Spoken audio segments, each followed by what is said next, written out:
là. Les hommes disent que l'impossible est là. Mais le Saint-Esprit rend l'atmosphère possible. Oh, je pensais que tu allais dire un bon amen. Le Saint-Esprit est déjà là. Je n'ai pas besoin d'être là. Le Saint-Esprit était déjà là. Robo sataya la mazubre hiva hoska. Makize kondomrosika. Repo sande reboski. Ele nos kamandore. Interedos kopare dis. Uparodos kotale. Yendere luski ama hoska. Yama konge i a a o a i a a a o a. Yamo ika kanga ko.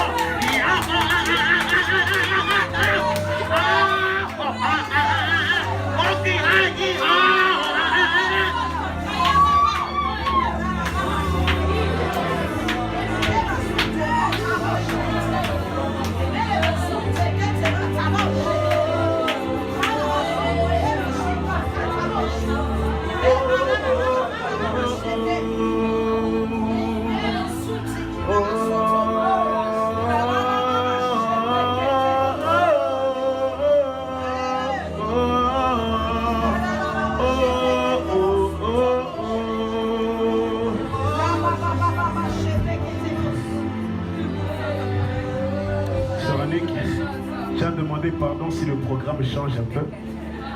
Le Seigneur m'a donné vraiment des points très précis et très pointueux. Je vais au maximum respecter le temps. Juste avant qu'on puisse prendre nos Bibles, j'ai un chant à cœur. Je te donne tout et je t'en supplie, ne me laisse pas tomber, pas tomber. Je te donne tout et je t'en supplie, ne me laisse pas tomber, pas tomber. Je te donne ma vie et reste avec moi, mon ami Jésus.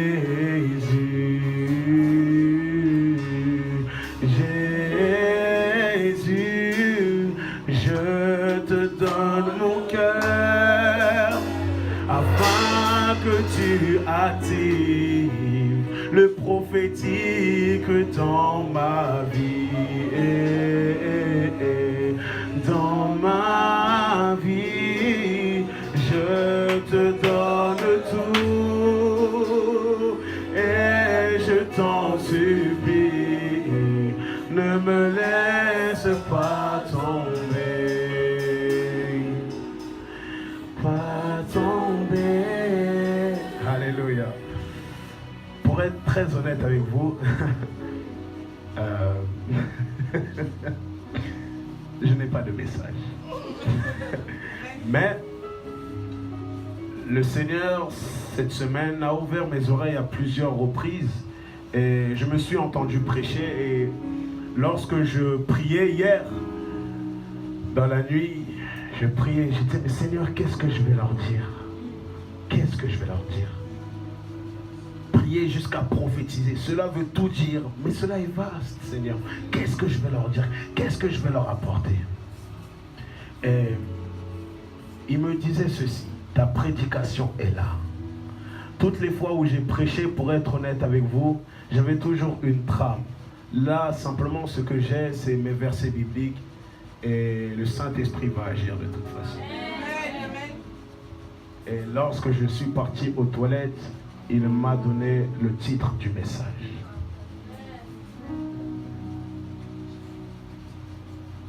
Je me rappelle, attendez. Le prophétique est activé avec Jésus. Ou le prophétique s'active et se maintient par le Saint-Esprit.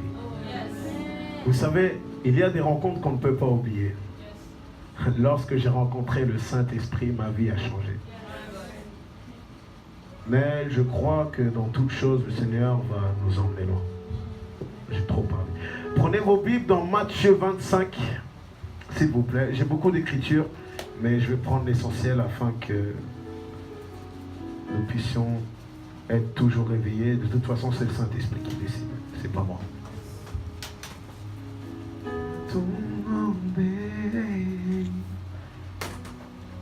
J'ai une version Summer, donc si c'est une version différente, les mots changent, ne vous inquiétez pas. Voilà, j'aimerais qu'on puisse se lever pour la parole, sauf pour notre maman qui est enceinte. Ce jour-là, il sera du royaume des cieux 10 jeunes filles qui prirent leurs lampes et s'en allèrent à la rencontre du marié. Maestro, on joue au piano, s'il te plaît. 5 d'entre elles étaient insensées et les autres étaient avisées. Les jeunes filles insensées prirent leurs lampes sans penser à emporter de réserve d'huile. Mais celles qui étaient avisées prirent avec elles leurs lampes, des flacons d'huile contenant, des flacons, contenant de l'huile. Verset 5. Comme le marié se faisait attendre, elles s'assoupirent toutes et firent par céder au sommeil.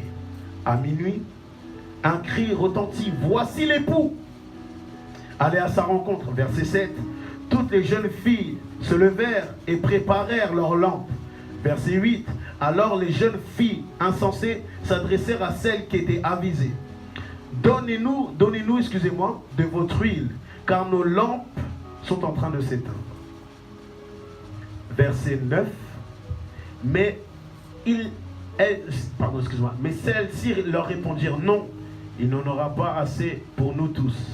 Et pour vous, courez plutôt, vous en achetez chez le marchand. Verset 10. Elles partirent en chercher. Pendant ce temps-là, le marié arriva. Celles-ci étaient prêtes, entrèrent avec lui dans la salle de noces et l'on ferma la porte. Plus tard, verset 11, les autres filles arrivèrent à leur tour, mais elles eurent beau crier, Seigneur, Seigneur, ouvre-nous. Il leur répondit, je vous l'assure, je ne sais pas qui vous êtes. Verset 13. C'est pourquoi Jésus ajouta, tenez-vous en éveil, car vous ne savez ni l'heure de ma venue. Viens ce soir. Saint-Esprit, aide-moi à faire comme toi tu veux, non pas mon programme.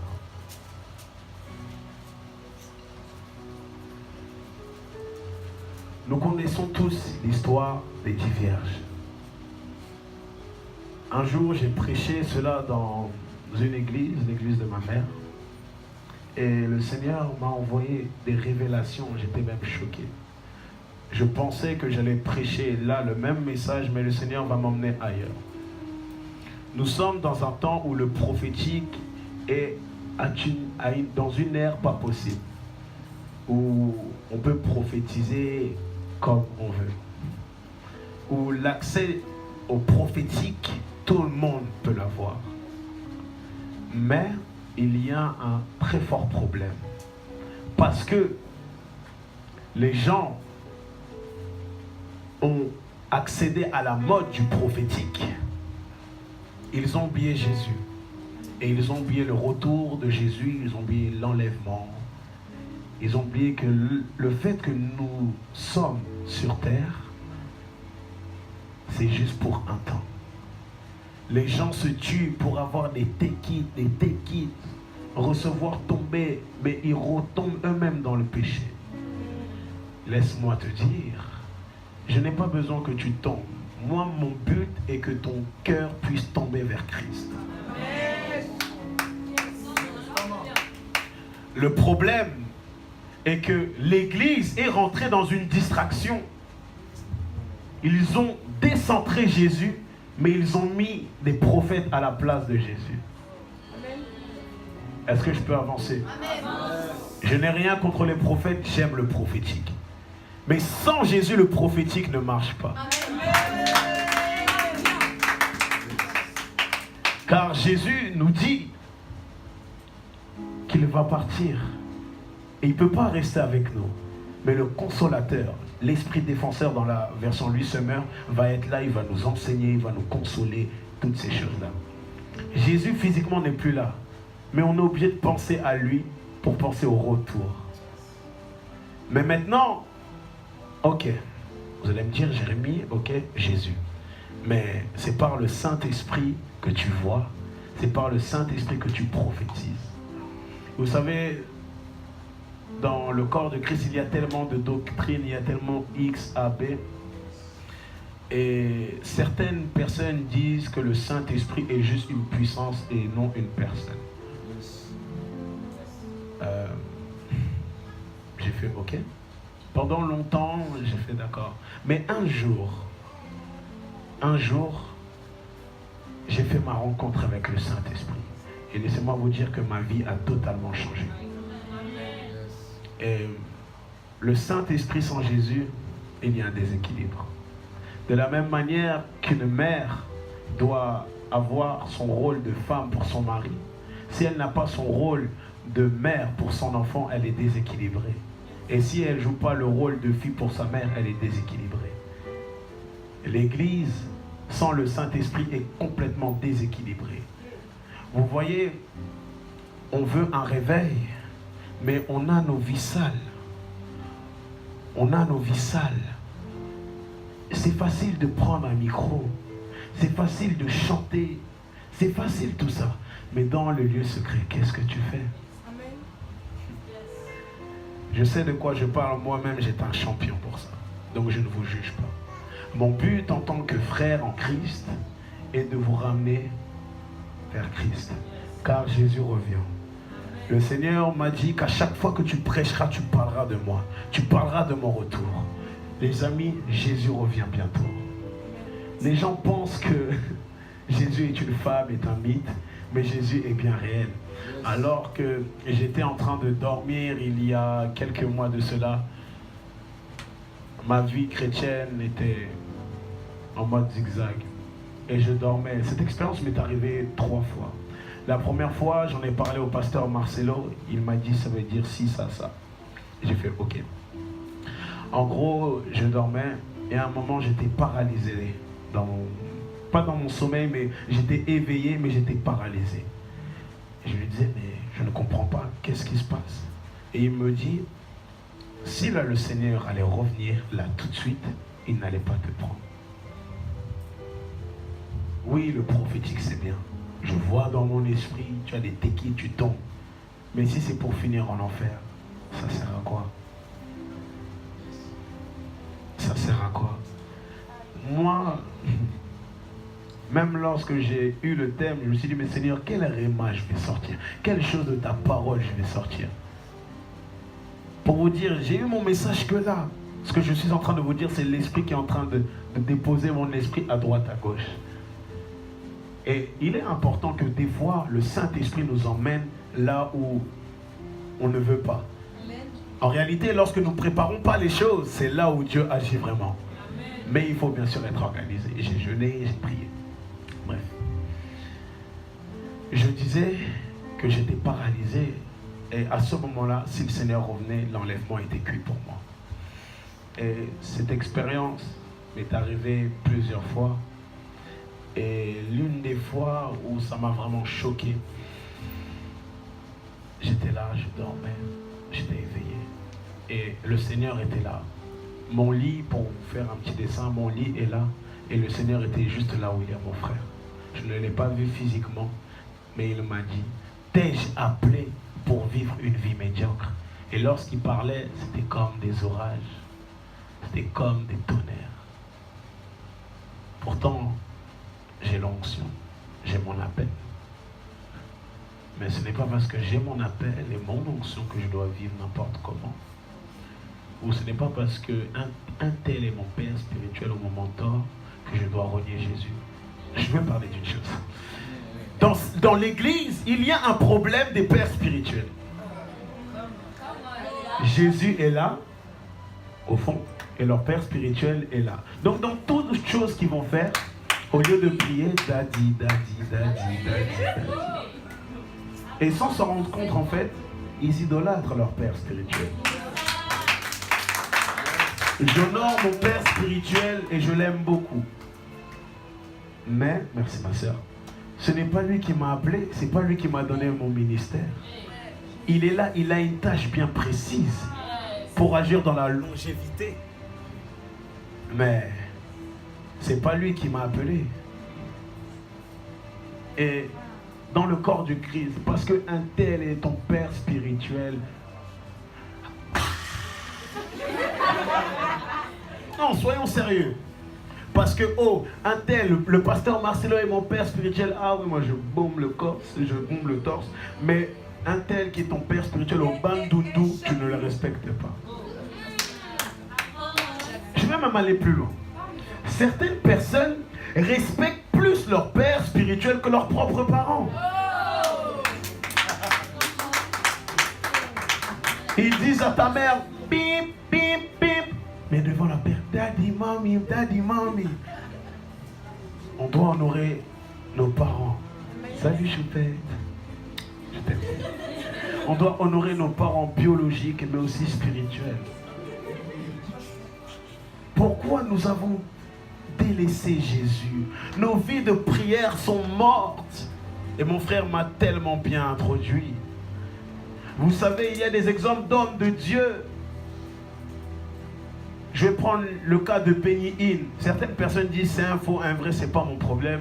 Je ne suis pas son avocat.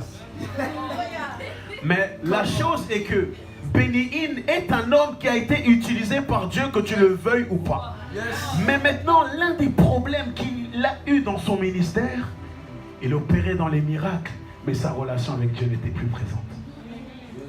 Kathryn Kuhlman était avec un homme qu'il ne fallait pas. Mais à 10 ans avant sa mort, son ministère a flanchi. Pourquoi? Parce qu'elle a regardé à Jésus. D'autres hommes de Dieu. William Marion Branham, un homme utilisé par Dieu. Mais pourquoi est-il parti dans la dérive? À un moment, il travaillait avec Gordon Lindsay, si je ne me trompe pas. Et à un moment, il a dit non, je veux du repos. Et Gordon Lindsay a fait des croisades avec E.E. Allen, les Billy Graham et toutes ces choses. Et toutes ces personnes, excusez-moi. Mais qu'est-ce qui a fait qu'à un moment, William Marion Branham a dévié?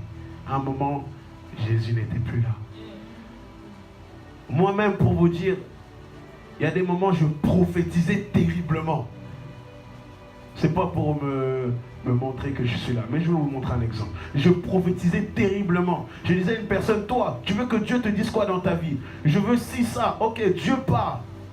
Mais je suis tombé dans un piège. Je me suis plus accroché au don qu'au cœur de Dieu. Je m'étais plus accroché à la main de Dieu qu'à son cœur. Car en réalité, les dons sont juste la main. Mais la présence de Dieu, là où Dieu te révèle les mystères, tu touches à son cœur. Beaucoup veulent prophétiser, beaucoup veulent avoir l'onction. Laissez-moi vous dire, l'onction ne m'intéresse même plus. Surtout quand je vois les combats que j'ai en ce moment. Dieu fait grâce. Ils veulent l'onction. Je me souviens, en 2012-2013, je dis, Seigneur, moi, je veux ton onction. À l'heure d'aujourd'hui, je regrette. Les combats que j'ai à l'heure d'aujourd'hui, mais Dieu est fidèle. Augmente ton volume, j'aime cette mélodie. Une chose que j'ai pu comprendre, c'est que l'onction que nous avons sur nous, nous devons aussi l'assumer dans ces combats. Nous voulons, Seigneur, je veux ressembler à tel prophète, à tel homme de Dieu. Connais-tu ces combats? Connais-tu ces combats? Nous voyons que des hommes qui sont sur les plateformes d'internet, toutes ces choses-là. Mais est-ce que tu vas assumer leur combat, leur scandale? Je vais parler d'une chose. Certaines personnes choisissent leur mentor ou leur père spirituel par rapport à la cause. Mais dès qu'un scandale vient, ils partent. Il y a une personne que je considère tellement, qui a fait une erreur, je ne l'ai pas jugée. Certes, ce qu'elle a fait, ce n'est pas bon, mais j'ai prié le Seigneur, Seigneur, aide-la. Il faut parler de ces choses-là. L'église est tellement dans une distraction. Nous voulons des mentors, des coachs, tout ça. Le seul coach qu'il y a, c'est le Saint-Esprit. Il y a des mentors, oui. Il y a des pères spirituels, oui. Et j'aime cela. Mais le coach, La personne qui va t'aider dans tes faiblesses, dans tous tes moments, c'est le Saint-Esprit. Comment pouvons-nous parler d'un Jésus que nous-mêmes nous n'avons pas vu? On parle d'un Jésus. Des fois on évangélise les gens, Jésus t'aime. On va dire ok, c'est bien. Mais au travers de ta vie, montre-lui ce que Jésus a fait. J'ai aimé ce que la sœur Elisha a fait. Elle a mis des photos de certaines personnes il y a 6 ans. Et d'ailleurs j'en faisais partie. J'ai pris une sale photo en plus. Mais par ces images-là, nous voyons que Jésus agit encore. Malheureusement, il y a des personnes, tu vas leur prêcher comme cela à Jésus, ils ne vont pas croire. Il y a des personnes, ils ont besoin d'un miracle. Mais d'autres personnes, tu fais le miracle, ils vont dire, ok, ben voilà.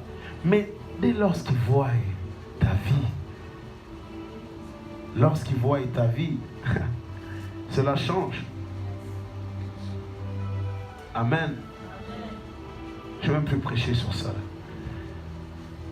L'église, réveillons-nous.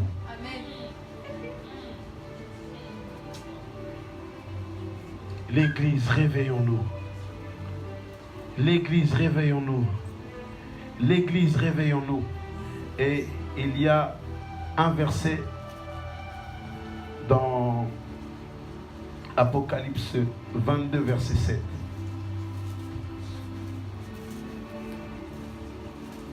Par faute de temps, et parce que le Saint-Esprit est au contrôle de toutes choses, nous laissons ce qu'il veut faire. Apocalypse 22, verset 7. Voici Jésus, je viens bientôt. Heureux celui qui m'obéit aux paroles prophétiques de ce livre. Aux paroles prophétiques de ce livre. On va tous se lever.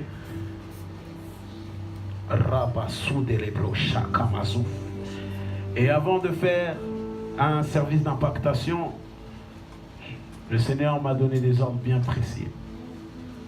Si tu as perdu ta vie de prière, ta consécration, tu as vécu une mauvaise vie, je te prie de te rapprocher. Car la repentance